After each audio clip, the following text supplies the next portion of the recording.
برادران اہل سنت، السلام علیکم ورحمۃ اللہ تعالی وبرکاتہ۔ حامدا ومصلیا ومسلما اما بعد فاعوذ باللہ من الشیطان الرجیم، بسم اللہ الرحمن الرحیم۔ واصبر نفسک مع الذین يدعون ربهم بالغداة والعشی یریدون وجہہ ولا تعد عیناک عنہم ترید زینة الحیاة الدنیا ولا تطع من اغفلنا قلبہ عن ذکرنا واتبع هواه وکان امرہ فرطا۔ صدق اللہ العظیم وصدق رسولہ النبی الامین المتین الکریم، ونحن علی ذلک لمن الشاہدین والشاکرین والحمد للہ رب العالمین۔ ان اللہ وملائکتہ یصلون علی النبی یا ایہا الذین آمنوا صلوا علیہ وسلموا تسلیما۔ اللہم صلی علی سیدنا ومولانا محمد معدن الجود والکرم وآلہ وبارک وسلم، صلاۃ وسلاما علیک یا رسول اللہ صلی اللہ تعالی علیہ وسلم۔ کام وہ لے لیجئے تم کو جو راضی کرے،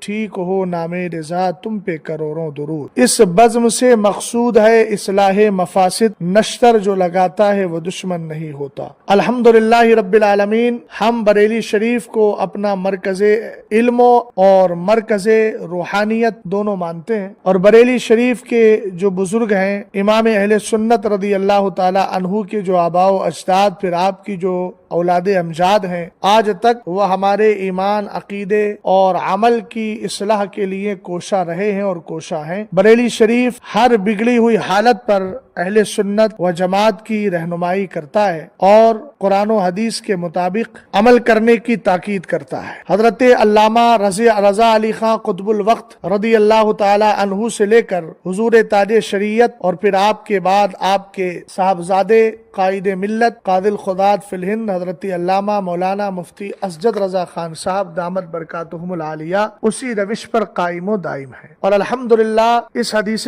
پاک کے مصداق ہیں۔ حضور تاج شریعت کے بعد آپ کے جانشی، اور حضور تاج شریعت نے جو اپنا جانشی چھوڑا ہے تو حضور تاج شریعت بھی اس حدیث پاک کے مصداق اور ان کے صاحبزادے بھی اس حدیث پاک کے مصداق کہ سرور کائنات صلی اللہ تعالی علیہ وسلم نے ارشاد فرمایا، اذا مات ابن آدم انقطع عمله الا من ثلاث، صدقۃ جاریۃ او علم ينتفع به او ولد صالح يدعو له۔ جب انسان کا انتقال ہوتا ہے تو اس کے عمل کا سلسلہ ختم ہو جاتا ہے، مگر تین چیزیں ہیں جو صدقہ جاریہ کے طور پر اور ثواب دائمی کے طور پر جاری و ساری رہتی ہیں۔ سرور کائنات صلی اللہ تعالی علیہ وسلم نے ان کی تفصیلات میں یہ فرمایا کہ ان تین چیزوں میں پہلی چیز صدقہ جاریہ ہے، یعنی ایسا صدقہ جس کا ثواب تسلسل کے ساتھ قائم رہے۔ جیسے آپ نے کوئی مدرسہ قائم کروا دیا جس میں طلبہ اکرام علم دین حاصل کر رہے ہیں، یا پھر آپ نے کوئی مسجد قائم کرا دی جس میں نمازی اہل سنت و جماعت کے افراد تسلسل کے ساتھ نماز پڑھ رہے ہیں، او علما ينتفع به، یا ایسا علم جس سے فائدہ حاصل کیا جاتا ہو، تو الحمدللہ رب العالمین حضور تاج شریعت نے جو اپنے فتاوی اور اپنی جو تعلیمات مسلک اعلی حضرت کی روشنی میں ہیں ان کو ورثہ کے وراثت کے طور پر اپنے صاحبزادے حضور قائد ملت کو عطا فرمائی، اور الحمدللہ وہ اسی روش پر قائم اور اسی امانت کو زندہ رکھے ہوئے ہیں۔ او ولد صالح يدعو له، اور نیک اولاد جو اپنے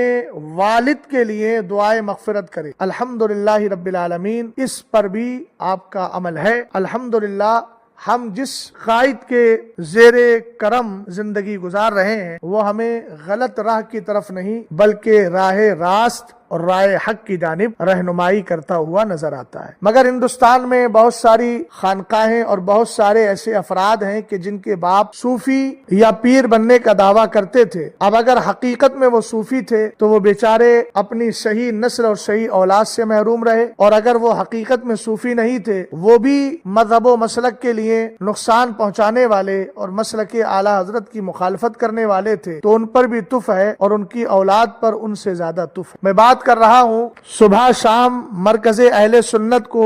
گالی گلوچ دینے والے اور منہ بھر کر کوسنے والے مولوی جہانگیر اشرفی کی۔ نام لینا نہیں چاہ رہا تھا اور میں ایسے گمنام لوگوں کو منہ لگانا بھی اپنے لیے بہتر نہیں سمجھتا، مگر چونکہ بات مذہب و مسلک کی ہے اور بات دین کی ہے، اس لیے خاموش رہنا بھی قطعاً درست نہیں۔ یہ وہی جناب ہیں جو کبھی سواد اعظم جماعت اہل سنت کے پاکیزہ افراد جو خود کو پہچان کے لیے بریلوی کہتے ہیں اور امام اہل سنت اعلی حضرت رضی اللہ تعالی عنہ کی تعلیمات پر عمل کرتے ہیں، یہ جناب ان کو اپنی زبان میں دنیا کا سب سے بڑا گستاخ بکتے ہیں، گستاخ رسول مانتے ہیں۔ شاید ان کے نزدیک ہم اہل سنت سواد اعظم مسلک اعلی حضرت کے پیروکار حضرات کی سب سے بڑی گستاخی یہ ہے کہ ہم یہ عقیدہ رکھتے ہیں وہی رب ہے جس نے تجھ کو ہمتن کرم بنایا، ہمیں بھیک مانگنے کو تیرا آستہ بتایا۔ شاید ہمارا جرم اور ہماری گستاخی ان کے نزدیک یہ ہے کہ ہم کہتے ہیں اور کوئی غیب کیا تم سے نہا ہو بھلا، جب نہ خدا ہی چھپا تم پہ کروڑوں درود۔ شاید ہماری گستاخی ان کے نزدیک یہ ہے کہ ہم یہ کہتے ہیں لا ورب العرش، جس کو جو ملا ان سے ملا، بٹتی ہے کونین میں نعمت رسول اللہ کی۔ شاید ہماری گستاخی یہ ہے کہ ہم یہ کہتے ہیں خلق سے اولیاء، اولیاء سے رسول اور رسولوں سے اعلیٰ ہمارا نبی۔ شاید ہماری گستاخی یہ ہے کہ ہم یہ کہتے ہیں تیرے ٹکڑوں پہ پلے غیر کی ٹھوکر پہ نہ ڈال، جھڑکیاں کھائیں کہاں چھوڑ کے صدقہ تیرا۔ شاید ہماری گستاخی اور ہمارا سب سے بڑا گستاخ ہونا ان کے نزدیک اس وجہ سے ہے کہ ہم یہ عقیدہ رکھتے ہیں کہ کھاتے ہیں تیرے در کا، پیتے ہیں تیرے در کا، پانی ہے تیرا پانی، دانا ہے تیرا دانا، اور ساتھ ہی ہم یہ عقیدہ رکھتے ہیں کہ سرکار قبر میں تشریف لائیں گے، آپ کی اطلاعات کو دیکھا جان دی، قبر میں پہنچا تو دیکھا آپ ہیں۔ بہرحال یہ ان کا جنون اور ان کا پاگل پن ہے جو جماعت اہل سنت کی ایک بڑی تعداد جو مذہب اہل سنت المعروف مسلک اعلی حضرت کو ماننے والے افراد پر گستاخ رسول ہونے کا معاذ اللہ رب العالمین جھوٹا فتویٰ دیتے ہیں۔ اور کبھی یہ جنون میں اور حماقت میں اس قدر بڑھ جاتے ہیں اور فرق و امتیاز کی ساری حدیں پار کر دیتے ہیں اور یہ کہتے ہیں کہ بریلوی ملا کہتا ہے ہمیں مانو، جبکہ حضور علیہ السلام کہتے ہیں انی تارکم فیکم الثقلین ما ان تمسکتم به لن تضلوا بعدی، کتاب اللہ حبل ممدود من السماء الى الارض وعترتی اہل بیتی ولن یتفرقا حتی یرد علی الحوض فانظروا کیف تخلفونی فیہما۔ یہ حدیث پاک پیش کر کے کہتے ہیں کہ حضور علیہ السلام نے کہا قرآن اور اہل بیت کو مانو، تو میں آپ کی رہنمائی کے لیے اور آپ کو سمجھانے کے لیے ایک بات بتا دیتا ہوں کہ الحمدللہ رب العالمین ہم امام اہل سنت اعلی حضرت محدث بریلوی رضی اللہ تعالی عنہ کو اور ان کے مسلک کو اس لیے مانتے ہیں کہ ان کے مسلک نے ہمیں سکھایا کہ آباد رضا اس چمنستان کرم کی زہرا ہے کلی جس میں حسین اور حسن پھول۔ ہمیں اسی مذہب و مسلک نے سکھایا تیری نسل پاک میں ہے بچہ بچہ نور کا، تو ہے عین نور تیرا سب گھرانہ نور کا۔ محترم آپ جانتے ہیں کہ قرآن پاک نے یہ محترم کا کلمہ میں ان جناب کو نہیں بول رہا ہوں بلکہ میں جماعت اہل سنت کے افراد کے لیے لفظ محترم کا استعمال کر رہا ہوں۔ محترم سامعین اور برادران اہل سنت، قرآن پاک نے کہا وَاصْبِرْ نَفْسَكَ مَعَ الَّذِينَ يَدْعُونَ رَبَّهُمْ بِالْغَدَاةِ وَالْعَشِيِّ يُرِيدُونَ وَجْهَهُ، اور اپنی جان ان سے مانوس رکھو جو صبح و شام اپنے رب کو پکارتے ہیں اور اس کی رضا چاہتے ہیں۔ وَلَا تَعْدُ عَيْنَاكَ عَنْهُمْ تُرِيدُ زِينَةَ الْحَيَاةِ الدُّنْيَا، اور تمہاری آنکھیں انہیں چھوڑ کر اور پر نہ پڑے۔ تُرِيدُ زِينَةَ الْحَيَاةِ الدُّنْيَا، کیا تم دنیا کی زندگی کا سنگار چاہو گے؟ وَلَا تُطِعْ مَنْ أَغْفَلْنَا قَلْبَهُ عَنْ ذِكْرِنَا، اور اس کا کہا نہ مانو جس کا دل ہم نے اپنی یاد سے غافل کر دیا۔ اور وَاتَّبَعَ هَوَاهُ، اور وہ جو اپنی خواہش نفس کے پیچھے چلا، وَكَانَ أَمْرُهُ فُرُطًا، اور اس کا کام حد سے گزر گیا۔ تو یہ جناب خواہش نفس کے پیچھے چلنے والے اور ان کا معاملہ اور ان کا کام حد سے گزرا ہوا ہے۔ ابھی انہی حد سے گزرے ہوئے کاموں میں ایک کام ان کا یہ ہے کہ انہوں نے بے باکانہ انداز میں اور جرأت بیجا کا مظاہرہ کرتے ہوئے ایک من گڑت فتویٰ دیا کہ العیاذ باللہ حضور علیہ السلام ساز کے ساتھ محفل سما میں تادم وصال اور تادم انتقال جو ہے وہ شرکت فرماتے رہے، اور اس کے بعد اسی سما کی جس میں ساز کا لفظ انہوں نے استعمال کیا، یہ بھی کہا کہ حضرات خلفائے راشدین اور صحابہ اکرام رضی اللہ تعالی عنہم بھی شرکت کرتے رہے، یعنی ان کی جانب ساز کے ساتھ محفل سما کے میں شرکت کی نسبت یہ یقیناً بہت بڑی جرأت ہے، جو جرأت قابل گرفت بھی ہے اور قابل افسوس۔ انہوں نے رسول کریم کریم صلی اللہ تعالی علیہ وسلم کی ان احادیث کا سہارا لیا جن میں دف یا دف دونوں طرح کے اعراب دونوں طرح کی حرکات مسموع ہیں اور منقول ہیں، تو ان حدیثوں کا سہارا لیا جن میں دف کا ذکر کیا گیا ہے۔ اب میں ان احادیث مبارکہ کی تفصیل کی طرف اگر جاؤں تو وقت بہت زیادہ طول پکڑ سکتا ہے اور دراز ہو سکتا ہے، مگر جو ایک حدیث انہوں نے سرور کائنات صلی اللہ تعالی علیہ وسلم کی جانب منسوب کرتے ہوئے، یعنی جو حدیث سرکار علیہ السلام کی ہے، اس میں یہ مسئلہ نکال کر حضور کی جانب ساز کے ساتھ محفل سما کی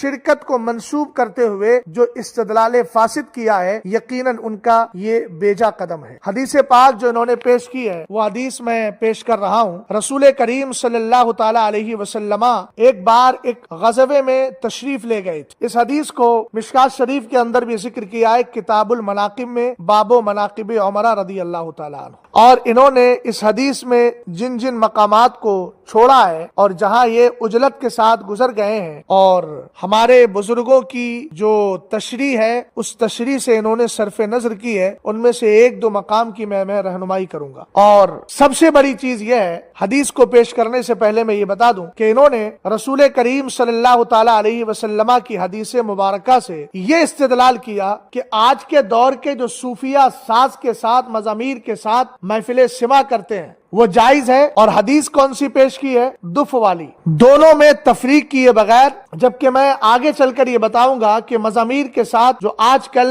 خانقاہوں میں محفل سما اور قوالی ہوتی ہے، اس سے تو خود مشائخ چشت نے براءت کا اظہار کیا ہے۔ پہلے اس حدیث کو دیکھتے ہیں۔ حضرت بریدہ اسلمی رضی اللہ تعالی عنہ فرماتے ہیں، خرج رسول اللہ صلی اللہ تعالی علیہ وسلم فی بعض مغازیہ فلما انصرف جاءت جاریۃ سوداء فقالت یا رسول اللہ انی كنت نذرت ان ردك الله صالحا ان اضرب بين يديك بالدف واتغنى فقال لها رسول الله صلى الله تعالى عليه وسلم ان كنت نذرت فاضربي والا فلا فجعلت تضرب فدخل ابو بكر وهي تضرب ثم دخل علي وهي تضرب ثم دخل عثمان وهي تضرب ثم دخل عمر فالقت الدف تحت استها ثم قعدت عليها فقال رسول الله صلى الله تعالى عليه وسلم ان الشيطان لا يخاف منك يا عمر اني كنت جالسا وهي تضرب فدخل ابو بكر وهي تضرب ثم دخل علي وهي تضرب ثم دخل عثمان وهي تضرب فلما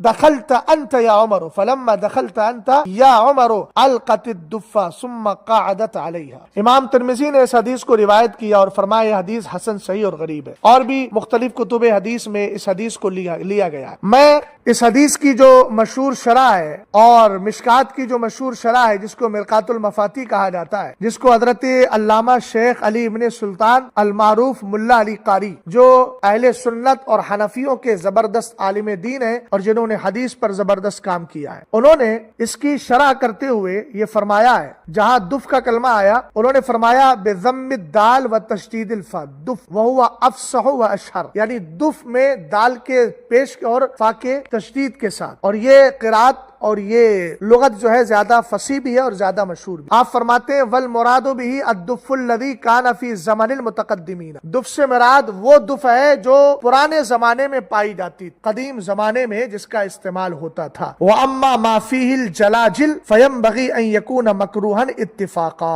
رہی وہ دف جس کے اندر گھنگرو ہو، جھاج ہو، فرمایا وہ تو بالاتفاق مکروہ ہے، بالاتفاق مکروہ ہے۔ جس دف سے انہوں نے استدلال کیا ہے، حضرت ملا علی قاری رحمت اللہ تعالی علیہ نے صاف فرما دیا کہ زمانے قدیم کی دف کی اجازت اور آج کے دور کی جو دف ہیں جن میں گھنگرو بھی ہوتے ہیں، جن کے اندر جھنکار بھی پائی جاتی ہے، ان سب کی اجازت قطعا نہیں ہے۔ اب ایک مسئلہ ہم آپ کو بتا دیتے ہیں کہ حدیث پاک میں جو نظر کی بات ہے اور اس کے بعد فرمایا وَإِلَّا فَلَا، انہوں نے کہا کہ نظر کے لیے سرکار علیہ الصلوۃ والسلام کی بارگاہ میں اس نے نظر مانی اور حضور علیہ السلام نے اس کی اجازت دی، اور اس کے بعد حضور علیہ الصلوۃ والسلام نے منع نہیں فرمایا، اور وَإِلَّا فَلَا کا یہ مطلب نہیں ہے کہ وہ حضور علیہ الصلوۃ والسلام سے کسی امر ناجائز پر اجازت مانگ رہی تھی، حالانکہ ملا علی قاری رحمت اللہ تعالی علیہ صاف فرماتے ہیں، اب میں انہی کی زبان میں کہوں گا کہ میں آج کے اس ملا کی مانوں یا حضرت ملا علی قاری کی مانوں، وہ فرماتے ہیں فیہ دلالۃ وَإِلَّا فَلَا کی شرح میں فیہ دلالۃ ظاہرۃ علی ان ضرب الدف لا يجوز الا بالنظر ونحوه مما فما ورد فیہ الاذن من الشارع کضربہ فی اعلان النکاح. آپ نے وإلا فلا کے تحت اس بات کو واضح کیا ہے کہ دف بجانے کی عام طور پر اجازت نہیں ہے. وہاں نظر تھی تو خاص صورت میں اجازت دی گئی، یا پھر سرکار علیہ السلام نے جو فرمایا کہ نکاح کو مسجدوں کے اندر کرو اور اعلان کرو نکاح کا، اور مسجدوں میں نکاح کو کرو، اعلنوا النکاح وجعلوہ بالمساجد واضربوا بالدفوف. تو اعلان کی صورت میں سرکار علیہ السلام نے دف کی جو اجازت دی ہے، اور آپ استدلال کر رہے ہیں عام صورتوں میں، وہ بھی آج کے دور کی جو محافل ہیں جن کے اندر حرام کا بہت زیادہ ارتکاب ہوتا ہے. تو حدیث پاک سے اس طرح کا استدلال کرنا اور ایک خاص صورت سے مطلق پر اور مطلق حال کے لیے، عام حالات کے لیے استدلال کرنا یقیناً یہ تمہاری جرأت بیجا ہے. اب ہم آپ کو یہ بتاتے چلیں احباب اہل سنت کو کہ دف بجانے کے لیے کچھ شرطیں رکھی گئی ہیں، مطلقاً اس کی اجازت نہیں دی گئی. ان شرائط کا پاس و لحاظ رکھنا یہ ہماری شرع شریف کے اندر ہمارے لیے لازم و ضروری قرار دیا گیا ہے. دف بجانے کے لیے چند شرطیں ہیں. پہلی شرط کیا ہے؟ دف بالکل سادہ ہو. سادہ کا مطلب اس میں گھنگرو وغیرہ، جھنکار یا جھاج وغیرہ نہ ہو. دوسری شرط یہ لگائی گئی ہے کہ دف کی آواز میں ڈھول کی طرح گونج نہ ہو. تیسری شرط یہ ہے کہ اس دف کے ساتھ رقص و سرور اور گانا نہ ہو. چوتھی شرط یہ ہے کہ اس کے ساتھ ساز اور گھنگرو نہ ہو. پانچویں شرط یہ ہے کہ بجانے والی صرف نابالغ بچیاں ہوں. اور حدیث پاک میں جہاں جاریۃ السودا آیا ہے تو جاریہ کا معنی لونڈی بھی آتا ہے اور جاریہ کا معنی بچی بھی آتا ہے. اور اگر امرات کا لفظ مراد لیا بھی جائے کہ یہاں عورت مراد ہے تو حضرت ملا علی قاری رحمت اللہ تعالی علیہ نے یہاں اتغنا کی شرح کرتے ہوئے فرمایا دلیل علی ان سماع صوت المرأة بالغناء مباح اذا خلا عن الفتنہ، کہ عورت کی آواز سننا، غنا کے اندر عورت کی آواز سننا اس وقت جائز ہے جبکہ فتنے سے خالی ہو. تو اب یہاں پر جو حالات آپ پیش کر رہے ہیں یہاں تو فتنے ہی فتنے پائے جا رہے ہیں. لگ رہا ہے کہ آپ نے جن لوگوں کے لیے جواز کا قول کیا وہ سب آپ کے نزدیک حضرت ملا جامی ہے، حضرت ملا علی قاری ہے اور حضرت بایزید بستامی ہے، العیاذ باللہ. پانچویں شرط جو ہے بجانے والی صرف نابالغ بچیاں ہوں. چھٹی شرط یہ ہے کہ گیت اور اشعار قواعد موسیقی کی طرز پر نہ ہو. اور ساتویں شرط یہ ہے کہ جو مضمون وہ پیش کر رہی ہے وہ خلاف شرع نہ ہو. تو پہلی بات یہ ہے کہ جس دف کی حدیثوں سے انہوں نے استدلال کیا ہے وہ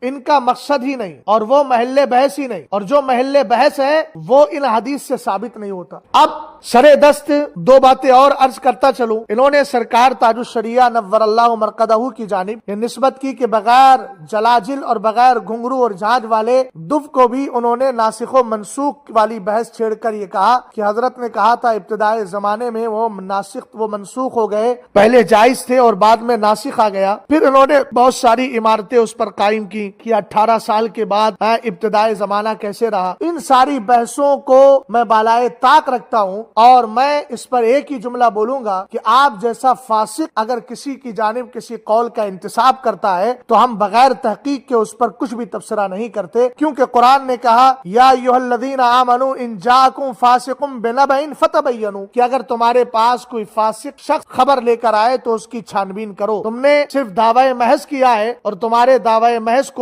ہم دلیل نہیں سمجھتے جب تک کہ تحریراً یا تقریراً اس چیز کو حوالے کے ساتھ ثابت نہ کیا جائے. اور یہی جواب میرا حضرت سرکار شاہ رسول مہرہ ربی رحمت اللہ تعالی علیہ کے تعلق سے ہے. اس کو بھی میں کس بیانی، افطرا اور بہتان سے زیادہ نہیں سمجھتا. کیوں؟ اس لیے کہ ہمیں معلوم ہے یہ بزرگان دین شرع شریف کے مطابق ہی عمل کیا کرتے تھے. اب آئیے میں آپ کے سامنے مشائخ چشت کے حوالے سے یہ بات بتاتا چلوں کہ دور حاضر میں جو بھی مضامین کے ساتھ محفل سماع منعقد کی جا رہی ہیں ان کی مشائخ چشت کے اعتبار سے بھی اجازت نہیں ہے. اور مصطفیٰ کریم صلی اللہ تعالی علیہ وسلم یا اکابر صحابہ یا تابعین اور ائمہ مجتہدین یا مشائخ طریقت کی جانب ان سب کی نسبت کرنا یہ بڑی گستاخی ہے، اور یہ اللہ اور اس کے رسول اور صحابہ اکرام اور بعد والے تابعین اور بزرگان دین پر جھوٹ باندھنا ہے. آپ جانتے ہیں کہ حضرت سرکار سیدنا خواجہ نظام الدین اولیاء اور سرکار سیدنا بابا فرید الدین گنج شکر رحمت اللہ تعالی علیہ یہ مشائخ چشت چشت کی عظیم ہستیوں کا ایک گروہ ہے۔ حضرت بابا فرید الدین گنج شکر رحمت اللہ تعالی علیہ کے ایک مرید ہیں جن کا نام حضرت سرکار سیدنا مولانا محمد ابن مبارک ابن محمد علوی کرمانی، اور یہ خلیفہ ہیں سرکار سیدنا محبوب الہی سلطان الاولیاء دہلوی رحمت اللہ تعالی علیہ کے۔ یہ اپنی کتاب مستطاب سیر الاولیاء کے اندر فرماتے ہیں، فارسی عبارت ہے، آپ فرماتے ہیں حضرت سلطان المشائخ قدس اللہ سرہ العزیز می فرمود کہ چندی چیز می باید تا سمع مباح شود، مسمع و مستمع و مسموع و آلہ سمع۔ مسمع یعنی گوئندہ مرد تمام باشد، کودک نباشد، و عورت نباشد، و مستمع آ کہ می شنود، و از یاد حق خالی نباشد، و مسموع آچے گویند فحش و مسخری نباشد، و آلہ سمع مزامیرس چو چنگ و رباب و مثل آ می باید کے درمیان نباشد، این چنی سمع حلال است۔ آپ نے فرمایا، یعنی حضرت سرکار سیدنا خواجہ نظام الدین اولیاء رحمت اللہ تعالی علیہ کے حوالے سے آپ فرماتے ہیں کہ سماع کے جائز ہونے اور مباح ہونے کے لیے چند چیزوں کی ضرورت ہے۔ ایک تو ہے سماع کرنے والا، اور ایک ہے سماع سننے والا، اور ایک ہے مسموع جو سنا جا رہا ہے، اور ایک ہے آلہ سماع۔ آپ نے فرمایا جو سنانے والا ہے یعنی جو اشعار پڑھنے والا ہے اس کے لیے قید لگائی کہ وہ مرد کامل ہو۔ دوسری بات یہ فرمائی کہ وہ بچہ نہ ہو، عورت نہ ہو، اور جو سن رہا ہے تو سننے والا حق کی یاد سے خالی نہ ہو، یعنی وہ صرف مزے کے لیے سن رہا ہے جیسے آج کل کا حال ہے۔ دوسری بات جو کچھ سنا جا رہا ہے وہ فحش گوئی نہ ہو، مسخرہ پن نہ ہو، اور آج کیا ہے، رہنے دے کھل گیا راز، بندہ بھی تھی خدا بھی تو معاذ اللہ، کوئی کہتا ہے مٹ گئی نسل امیر شام ہے، حضرت امیر معاویہ رضی اللہ تعالیٰ عنہ پہ انگلی اٹھا رہا ہے۔ اور اس کے بعد فرمایا کہ آلہ سماع جو مزامیر ہیں ان کے تعلق سے جیسے ستار ہے، سارنگی ہے، فرمایا یہ سب کے سب محفل سماع کے بیچ نہیں ہونا چاہیے، ومثل عامی بایت کے درمیان نہ باشد، قید لگائی آپ۔ اور خود آپ نے ایک مقام پر فرمایا، اسی کتاب میں انہی کے حوالے سے ہے کہ حضرت سلطان المشائخ فرمود من منع کردہ ام کے مزامیر و محرمات درمیان نہ باشد۔ آپ نے فرمایا ہے کہ میں خود منع کر چکا ہوں کہ مزامیر اور حرام چیزیں سماع کے درمیان نہیں ہونا چاہیے۔ تو سرکار علیہ السلام کی حدیث کو پیش کر کے ان حرام چیزوں کے جواز کا قول کرنا اور آج کے صوفیہ کے مزامیر سے بھرے ہوئے یہ محفل سماع کو جائز قرار دینے کی بات کرنا، یقیناً یہ اسی حدیث پاک کی وعید میں شامل ہونا ہے کہ حضور نے فرمایا تم میں سب سے زیادہ جہنم پر جرات کرنے والا وہ ہے جو تم میں سب سے زیادہ فتویٰ دینے میں عجلت اور جلد بازی سے کام لیتا ہے۔ فوائد الفؤاد کے اندر خود حضرت سرکار سیدنا خواجہ نظام الدین اولیاء محبوب الہی رضی اللہ تعالیٰ عنہ کا ملفوظ شریف موجود ہے۔ آپ فرماتے ہیں مزامیر مزامیر حرام ہے، اور سرور کائنات صلی اللہ تعالیٰ علیہ وسلم نے اس طرح کی بات کرنے والے جو گاجے باجے کی کے جواز پر اپنی جھوٹی علمی صلاحیت کا اظہار کرتے ہیں، ان کے لیے سرکار علیہ السلام نے ایک وعید سنائی ہے جو بخاری شریف کے اندر موجود ہے۔ آپ فرماتے ہیں لَيَكُونَنَّ مِنْ أُمَّتِي أَقْوَامٌ يَسْتَحِلُّونَ الْحَرَّ وَالْحَرِيرَ، اور ایک میں ہے خَزَّ وَالْحَرِيرَ وَالْخَمْرَ وَالْمَغَازِف۔ سرکار علیہ السلام نے فرمایا تھا میری امت میں یقیناً ایک ایسے لوگ پیدا ہوں گے يَسْتَحِلُّونَ الْخَزَّ جو ریشم کو، اور حریر یہ بھی ریشم ہے، اور شراب اور آلات لہو و لعب یعنی گانے بجانے کو جائز قرار دیں گے۔ یہ حدیث متصل بھی ہے اور اس کی حدیث اور اس حدیث کے اندر کوئی بھی طعن موجود نہیں ہے۔ خود حضرت سرکار سیدنا محبوب الہی رضی اللہ تعالیٰ عنہ نے کشف القناع عن اصول السماع کے نام سے ایک کتاب لکھنے کا حکم دیا تھا اپنے خلیفہ حضرت مولانا فخر الدین زواری رحمت اللہ تعالیٰ علیہ کو۔ انہوں نے خود فرمایا اسی کے اندر اما سماع مشائخنا فبریء عن هذه التهمة وهو مجرد صوت القوال مع الاشعار المشعرة من کمال صنعت اللہ تبارک و تعالی۔ آپ نے فرمایا کہ ہمارے مشائخ کرام رضی اللہ تعالیٰ عنہم کا سماع اس تہمت مزامیر سے مبرہ ہے، وہ تو صرف قوال کی آواز ہے ان اشعار کے ساتھ جو اللہ تعالیٰ کی صنعت کمال صنعت کو بتاتے ہیں، اور وہ اشعار جو ہمیں اللہ کی کمال صنعت پر مطلع کرتے ہیں۔ اب چلتے چلتے اپنے امام اہل سنت اعلی حضرت محدث بریلوی رضی اللہ تعالی عنہ کی ایک عبارت اور آپ کی ایک صراحت آپ کے گوش گزار کر دیتا ہوں۔ آپ فرماتے ہیں فقیر غفر لہ المولا القدیر نے اپنے فتاوی میں ثابت کیا ہے کہ ان پیروان ہوائے نفس کا حضرات اکابر چشت قدست اسرارہم کی طرف سماع مزامیر نسبت کرنا محض دروغ بے فروغ ہے۔ ان کے اعاظم اجلہ تشریف فرماتے ہیں کہ یہ ہمارے مشائخ کرام رضی اللہ تعالی عنہم پر افطرا ہے۔ نیز ان کے تمام تمسکات واہیہ کا ایک اجمالی جواب موضع ثواب ان لفظوں میں گزارش کر دیا کہ بعد جہال بدمست یا نیم ملا